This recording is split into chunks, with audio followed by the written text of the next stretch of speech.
Okay, last question, question 10. We can do this. Have a cup of tea. So we've got a battery and we've got a kettle, and the idea is realizing that there is a difference in the way that current works in a battery and in a kettle that you would connect to the mains supply. So I'll let you think about that for a second, because the first one we've got is a calculation. So we've got this, we've got a heater here, an immersion heater. So immersion, i.e. you put it under the water, you immerse it in water.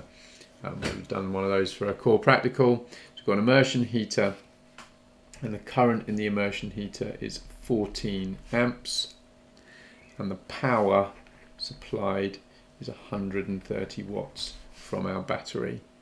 We've got to calculate the resistance. So what is the resistance?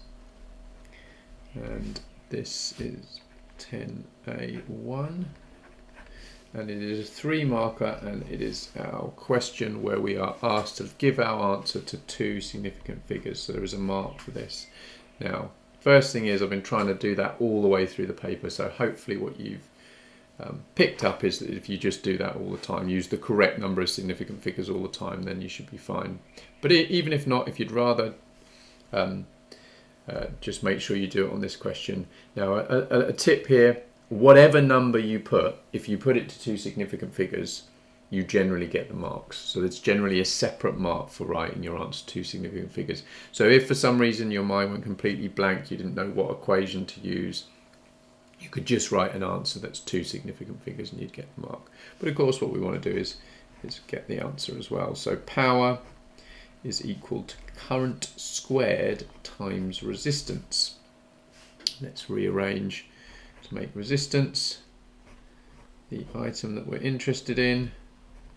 And always so easy to forget putting us, you put the square into the equation, and often students, people, me even, sometimes can forget to square it. So make sure we're writing that in. Our power was 130, our current was 14, and it's squared. So we're going to get a value. If I, let's put it into the calculator so you can see. 130 divided by 14 squared. So that's, this is the value we get on our calculator. 2 significant figures, and just to be clear, the 0 does not count as a significant figure. So our 2 significant figures are here. We just check, no, that's a 3, so that's fine. So our answer is 0.66 ohms.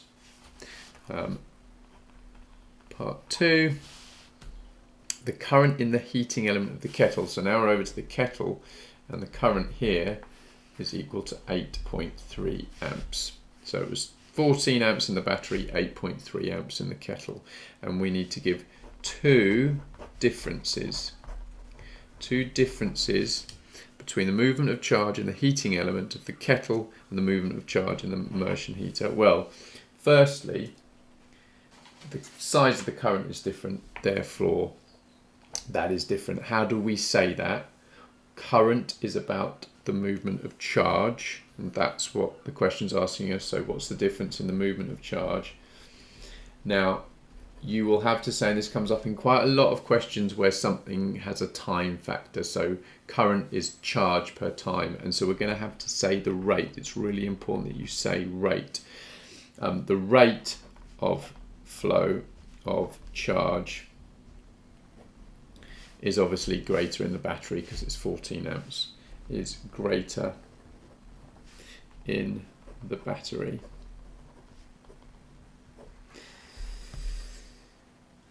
All right,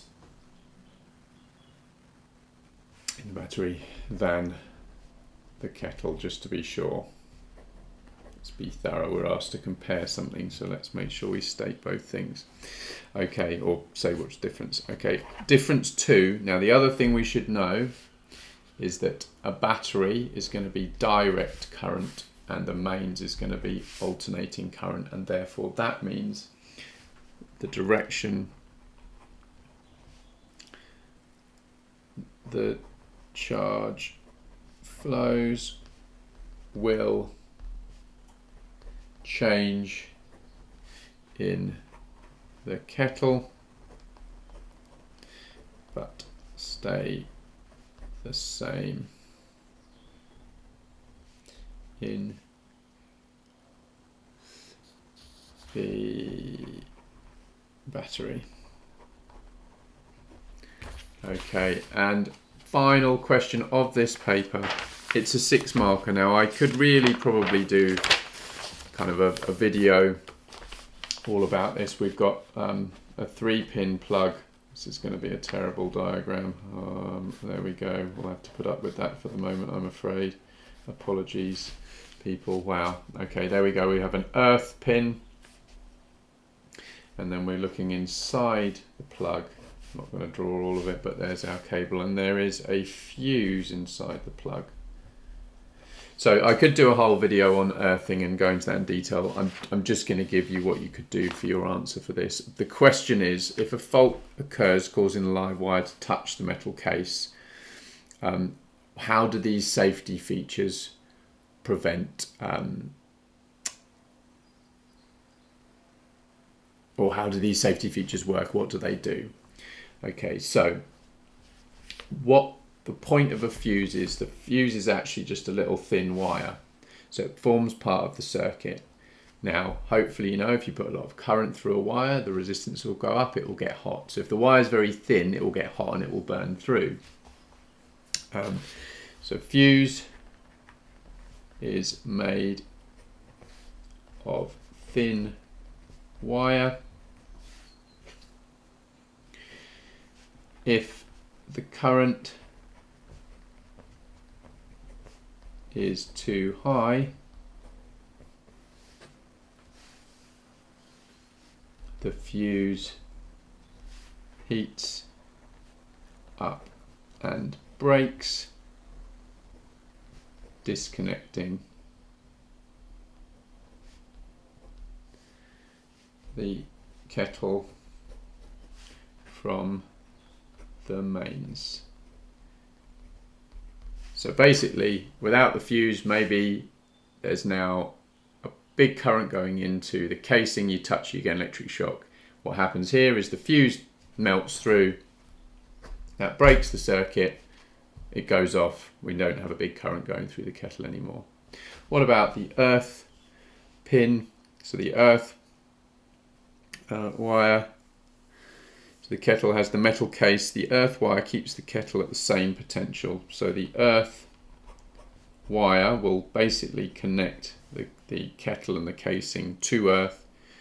So the earth wire keeps the kettle at the same potential as earth. Therefore, it prevents electric shocks. Now, we could give more detail on that. I think, you know, if needed, I could do a video on how the earth wire works, but just in terms of completing this paper, giving you how you could get your 6 marks, connecting ideas together. You talked about both the safety devices and how they might work. And I think that should pretty much do us for this paper. I hope it's been useful. Even if it's just been useful for a couple of you, hopefully it'll give you a couple of extra marks on the paper. If you have appreciated it, like these videos, send them to your friends. But otherwise, good luck with your exams. I'll see you on the other side.